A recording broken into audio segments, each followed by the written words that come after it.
इस एपिसोड की शुरुआत यूकी सुकुमो की एंट्री से होती है। यूकी नकली गैटो से पूछती है, क्या तुम्हें अभी भी कर्स स्पिरिट्स को गायब करना आता है? इससे कोई फर्क नहीं पड़ता कि कौन सा तरीका यूज किया गया है। इंसान हमेशा नई ऊंचाइयों तक पहुंचने का कोई ना कोई रास्ता जरूर निकाल लेता है। ऐसा बोलकर यूकी सोचती है, जब तक मेरा दोस्त लाउरे नहीं आता तब तक मुझे गैटो को अपनी बातों में उलझा कर रखना होगा। आगे यूकी कहती है, इंसानों के लिए अगला स्टेप खुद की कर्स एनर्जी को खुद से अलग करना होता है। ये सुनकर गैटो कहता है, नहीं ऐसा नहीं है, अगला स्टेप खुद की कर्स एनर्जी को कम से कम यूज करना होता है। इस पर यूकी इटाडोरी की तरफ देखती है, पर इटाडोरी कहता है कि उसे गैटो की कुछ भी बात समझ नहीं आ रही। इसके बाद गैटो कहता है, जब 12 साल पहले टोजी मारा गया था तब उसने कर्स एनर्जी को खुद से अलग करने वाला प्लान छोड़ दिया था। इस पर यूकी कहती है, पर मैंने तो तुमसे कुछ और ही डिस्कस किया था। चलो सारी चीजें शुरू से डिस्कस कर लेते हैं। तुम्हारे प्लान में एक बहुत बड़ी गलती है। अगर हम जापान को छोड़ दें तो बाहर के देशों में बहुत ही कम जुजुत्सु सोर्सर्स हैं। इसके अलावा अगर हम खुद की कर्स एनर्जी को कम यूज करने वाला प्लान एक्टिवेट करेंगे तो उसके लिए टेंगन के द्वारा बनाया गया बैरियर बहुत ही जरूरी है। अगर हम टेंगन का यूज करते हैं तो उससे केवल तुम जापान के लोगों को ही सोर्सर में बदल सकोगे।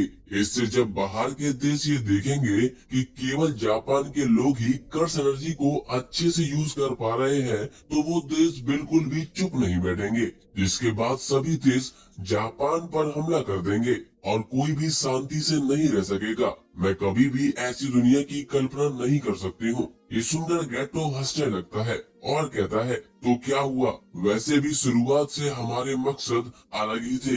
जो दुनिया मैं बनाना चाहता हूँ उसमें कर्स स्पिरिट्स भी होंगी। जरूरी नहीं है कि वहाँ पर केवल शांति रहे। एक इंसान की कर्स एनर्जी के कई रूप हो सकते हैं, चाहे वो कर्स स्पिरिट हो, सोर्सर हो या फिर नॉन सोर्सर हो। वो कभी भी एक चीज तक सीमित नहीं है। मैंने ये चीज खुद से लाने की कोशिश भी की थी पर मैं उसमें सफल नहीं हुआ। ऐसा बोलकर गैटो अपने हाथ में कर्स एनर्जी बनाने लगता है। आगे गैटो कहता है, मैं जो बना सकता हूँ वो मेरे पावर्स के दायरे से ऊपर नहीं जा रही है।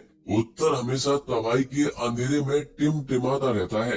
क्या तुम समझ रही हो कि मैं क्या कहने की कोशिश कर रहा हूँ? मुझे बस बहुत बड़ी तबाही फैलानी है जिसे मैं खुद भी कंट्रोल ना कर सकूं। और मुझे एक ऐसी कर्स टेक्निक भी मिल चुकी है जिससे ये मुमकिन है। ये सुनकर यूकी चौंक जाती है और इटाडोरी से माहितो के बारे में पूछने लगती है। इटाडोरी बताता है कि गैटो ने माहितो को निगल लिया है। ये सुनकर यूकी परेशान हो जाती है। हम आगे देखते हैं कि गैटो माहितो की कर्स टेक्निक यूज करता है जिससे आसमान में एक पैटर्न बन जाता है। इसे देखकर यूकी कहती है, क्या ये टेंगन का बैरियर है? आगे यूकी समझ जाती है कि ये टेंगन का बैरियर नहीं है बल्कि हम इससे अपनी कर्स टेक्निक की रेंज को बहुत लंबा कर सकते हैं। हम देखते हैं कि गैटो इटाडोरी को धन्यवाद देते हुए कहता है, जब एक बार कर्स स्पिरिट मैनिपुलेशन टेक्निक का यूज करके कर्स स्पिरिट्स को अब्सॉर्ब किया जाता है तो उसके बाद इस टेक्निक को इम्प्रूव नहीं किया जा सकता। पर तुमसे लड़ते हुए माहितो ने खुद को और बेहतर कर लिया था। इसके अलावा मुझे जोगो को भी अब्सॉर्ब करना था पर सुकुना ने उसे पहले ही मार दिया। इसके बाद यूकी आसमान के पैटर्न को देखकर गैटो से पूछती है, आखिर इस टेक्निक का यूज करने से तुम क्या करना चाहते हो? इस पर गैटो बताता है, मैंने दो तरह के नॉन सोर्सर इंसानों को पहले ही मार्क कर दिया था। मैंने ये टेक्निक उन्हीं पर यूज की है। हमें इसके बाद एक सीन में मेगुमी की बहन दिखाई जाती है जिसके माथे पर एक कर्स बना होता है। इसके बाद हम फिर से गैटो पर आ जाते हैं। गैटो आगे कहता है, दो तरह के लोग होते हैं, पहले इटाडोरी की तरह कर्स ऑब्जेक्ट्स को खा लेते हैं और दूसरे जून पे योशिनो के जैसे होते हैं जिनके पास कर्स टेक्निक तो होती है पर उनके पास एक सोर्सर का दिमाग नहीं होता।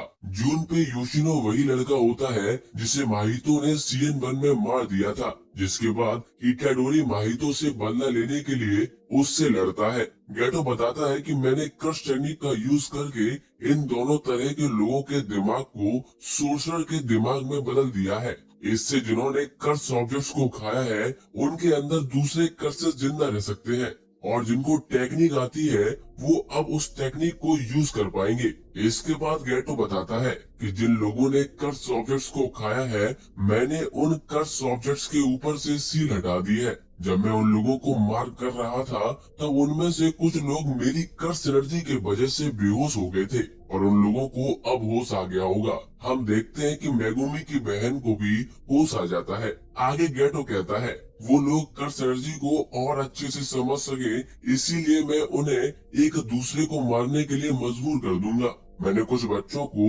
और कर्स ऑब्जेक्ट्स को खुद ही सिलेक्ट किया है। तुम सोच भी सकते हो कि मैंने इटाडोरी के जैसे हजारों दानवों को आजाद कर दिया है।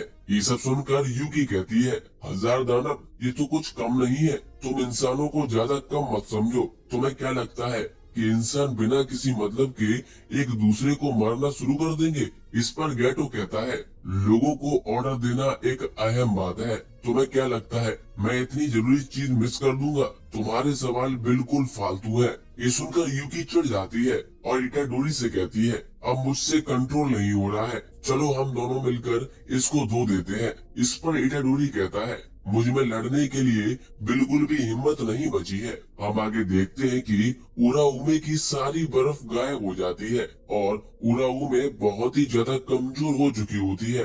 गेटो उराउमे से उसका हाल पूछता है, जिस पर उराउमे बताती है कि मैंने रिवर्स क्रश टेक्निक का यूज करके खुद को हील तो कर लिया था, पर शायद मेरी बॉडी के अंदर जहर चला गया है। इस पर चोजो बताता है मेरी ब्लड पियर्सिंग टेक्निक में मेरा खून यूज होता है जो कि जहरीला होता है। हम देखते हैं कि निशिमिया भी जमीन पर पड़ी होती है। निशिमिया कहती है अभी तो माई भी हमारी हेल्प करने नहीं आ सकती और यहाँ पर और भी दुश्मन हो सकते हैं। इस पर यूकी कहती है तुम लोग चिंता मत करो, माई और मीवा दोनों को मेरे साथियों ने बचा लिया है। आगे पांडा भी नोरिटोशी से पूछता है क्या तुम लड़ने के लिए ठीक हो? इस पर नोरिटोशी भी हाँ कह देता है। हम देखते हैं कि कुशाकाबे जमीन पर पड़ा होता है, पर वो लड़ने में बिल्कुल भी इंटरेस्टेड नहीं होता। आगे सभी लोग आपस में बात कर रहे होते हैं। तभी गेटो उन्हें टोकते हुए कहता है अभी मेरी बात खत्म नहीं हुई है। गेटो आगे कहता है मैंने जो कर्स ऑब्जेक्ट्स लोगों को खिलाए हैं वो कई हजार साल पहले हुए सोर्सर्स के बचे हुए हिस्से हैं। मैंने हजारों साल पहले उन सोर्सर्स के साथ कॉन्ट्रैक्ट साइन किया था। इसके साथ ही मैंने कर्सेस के साथ भी कॉन्ट्रैक्ट साइन किए थे। हालांकि जब मैंने ये वाली बॉडी पर कब्जा किया था तो वो कॉन्ट्रैक्ट एक्सपायर हो गए थे। ये सुनकर यूकी चौंक जाती है। गेटो आगे हंसते हुए कहता है यही है इस दुनिया का भविष्य। हम आगे देखते हैं कि जमीन पर बहुत सारे कर्सेस बाहर निकलने लगते हैं। चारों तरफ बहुत स्ट्रॉन्ग कर्सेस फैल जाते हैं। इसके बाद गेटो प्रिजन रैम को लेकर वहां से जाने लगता है और इटाडोरी को गुड बाय बोलता है। जैसे ही इटाडोरी प्रिजन रैम को देखता है तो वो जोर से चिल्लाकर गोजो को बुलाता है, पर उससे कुछ भी नहीं होता। गेटो मन ही मन सोचता है सुकुना तुम यहाँ पर कैसा प्रदर्शन करोगे? मैं इसके लिए बहुत ज्यादा एक्साइटेड हूँ।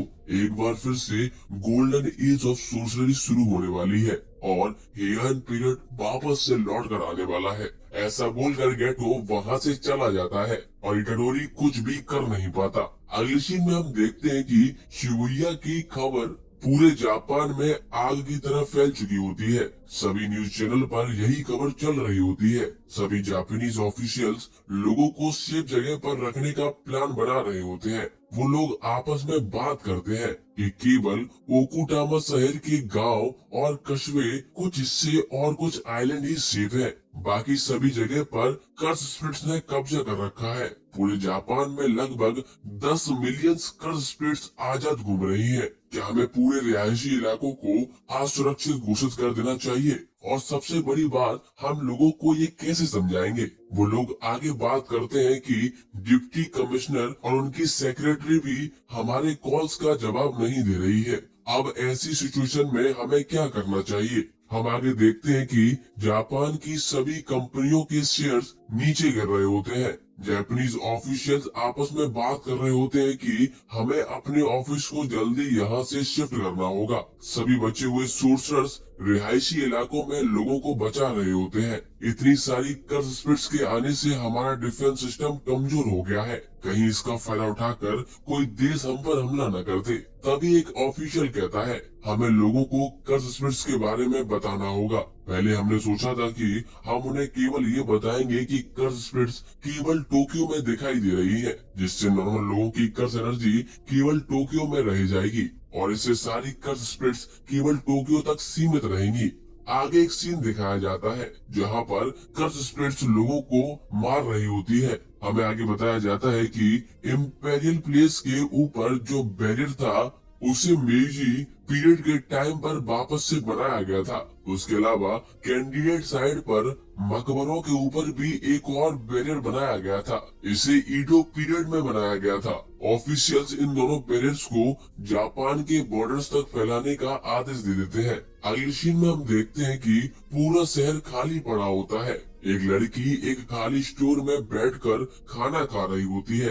तभी उसे एक कर्ज स्प्रिट दिखाई देती है। वो कर्ज स्प्रिट उस लड़की को अपने पास बुलाती है। जैसे ही वो लड़की स्टोर से निकलकर कर्ज स्प्रिट्स के पास जाती है, कर्ज स्प्रिट उस लड़की पर अपना हमला कर देती है। तभी हम देखते हैं कि यूटा की धमाकेदार एंट्री होती है। यूटा उस कर्ज स्प्रिट के ऊपर कूदकर अपनी तलवार से उस कर्ज स्प्रिट को मार देता है और उस लड़की को बचा लेता है। इसके बाद यूटा उस लड़की से उसके माता पिता के बारे में पूछता है, पर लड़की को कुछ भी पता नहीं होता।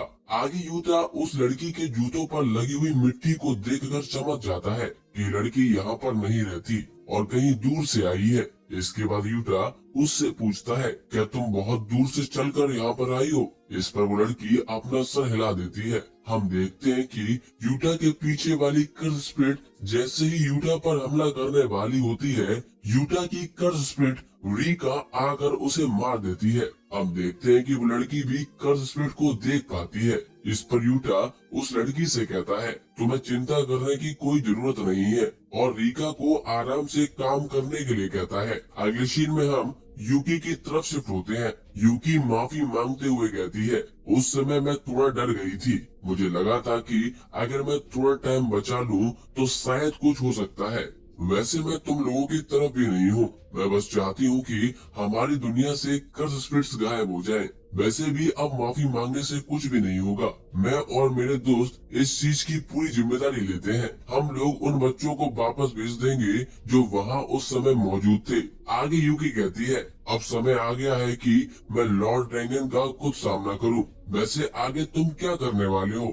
इसके बाद हम यूटा पर शिफ्ट होते हैं। कोई इंसान यूटा को अच्छे काम के लिए बधाई देता है। यूटा उससे कहता है, तुम सीधी बात नहीं कर रहे हो। तुम्हें पता है कि मैं तुम्हारे ऑर्डर्स को मानता हूँ। इस पर वो इंसान यूटा से कहता है, केवल कर्ज स्प्रिट्स को मारने से कुछ नहीं होता। इस पर यूटा कहता है, अगर तुम्हें लगता है कि मैं तुम्हें धोखा दूंगा तो तुम बाइंडिंग बाव भी सेट कर सकते हो। मुझे इससे फर्क नहीं पड़ता है कि वो गोजो का स्टूडेंट है। उसने शिवैया में इनुमाकी के हाथ को काट दिया था। मैं खुद जाकर इटाडोरी यूजी को मार दूंगा। आगे हमें जुजुत्सु हाई के नोटिस बोर्ड पर लगी हुई कुछ बातें बताई जाती हैं।